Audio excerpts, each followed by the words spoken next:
Setiap komentar yang kulontarkan dan setiap pertanyaan yang aku tanyakan mereka abaikan. Vanessa terus berbicara seberapa dia menyukai pemandangan yang kami lewati. Mark ikut menambahi komentar Vanessa. Dan Lily berusaha mengikuti percakapan mereka. Aku seperti tidak terlihat di mata mereka.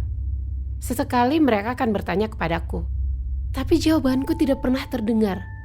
Bukan hanya itu, tapi ada beberapa perubahan yang terjadi pada mereka.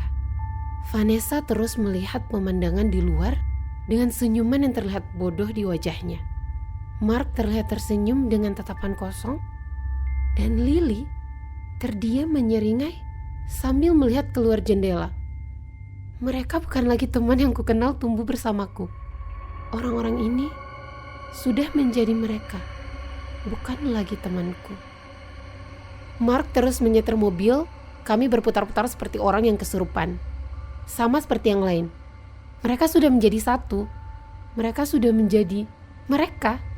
Mark masih terus berkendara selama beberapa jam. Matahari masih bersinar terang. Tidak terlihat ada awan di langit.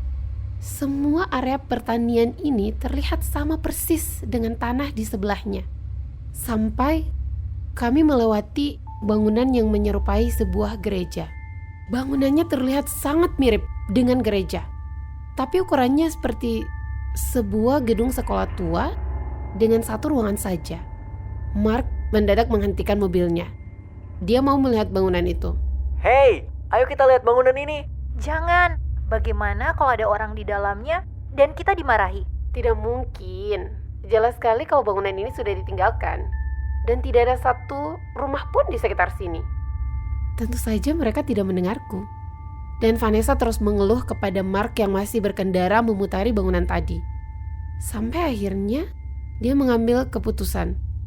Lily masih menatap dengan tatapan kosong keluar dengan senyuman bodoh di wajahnya sambil mengulangi apa yang tadi kuucapkan. Lihat Vanessa, Lily tahu semuanya. Kenapa tidak ada yang mengatakan itu sebelum aku memutari gedung ini 5 kali? Kami akhirnya menepi. Masih tidak tampak seorang pun. Selama kami berkendara, tidak ada satu orang pun yang terlihat. Padahal sekarang sudah jam sibuk. Aku yang keluar pertama. Lalu mereka ikut keluar. Aku berjalan ke gedung itu bersama Mark, sedangkan Vanessa dan Lily menunggu. Mark melihat pintunya terbuka dan masuk.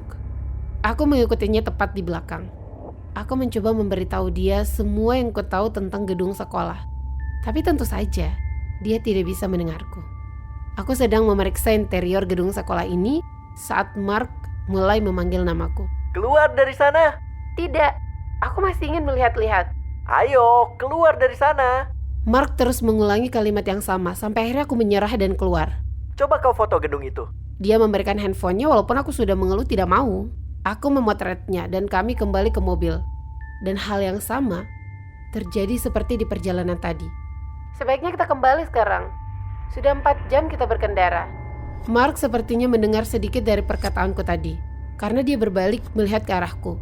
Aku sangat terkejut ketika melihat wajah Mark mulai meleleh. Kulitnya menetes, sampai wajahnya hanya menyisakan tengkorak dan bola mata. Dia tidak mempedulikanku dan berbalik ke Vanessa. Kemudian mulai bicara tidak jelas tentang cerita masa kecilnya yang belum pernah aku dengar. Vanessa menertawai Mark, memalingkan wajahnya ke dia. Dan hal yang sama terjadi kepada Vanessa. Kulitnya meleleh. Aku berbalik ke Lily. Aku tidak bisa melihat wajahnya. Tapi ada genangan yang berwarna seperti kulit di pangkuannya. Aku tidak bisa keluar dari sini. Pemikiran itu terus terulang di kepalaku. Mark terus menyetir dan menyetir dan menyetir dan menyetir. Berbicara dan tertawa, berbicara dan tertawa. Meleleh dan meleleh, meleleh dan meleleh. Aku mulai panik. Bayangkan kalau aku harus terus berada di dalam mobil ini berjam-jam tanpa henti. Hari yang sempurna ini masih terus berlanjut. Matahari masih bersinar terang, belum pudar sedikit pun. Pada akhirnya pembicaraan kami mulai berhenti. Keadaan menjadi sunyi selagi mereka masih dalam keadaan seperti kerasukan. Aku dalam keadaan panik, setidaknya untuk beberapa jam. Sampai pada akhirnya aku menyadari kalau aku ikut tersenyum. Aku mulai merasakan kalau aku berkeringat lebih banyak dari biasanya. Padahal suhu di sini masih sama. Tapi aku tidak peduli dengan itu. Aku juga menyadari hal lain. Aku merasa baik-baik saja.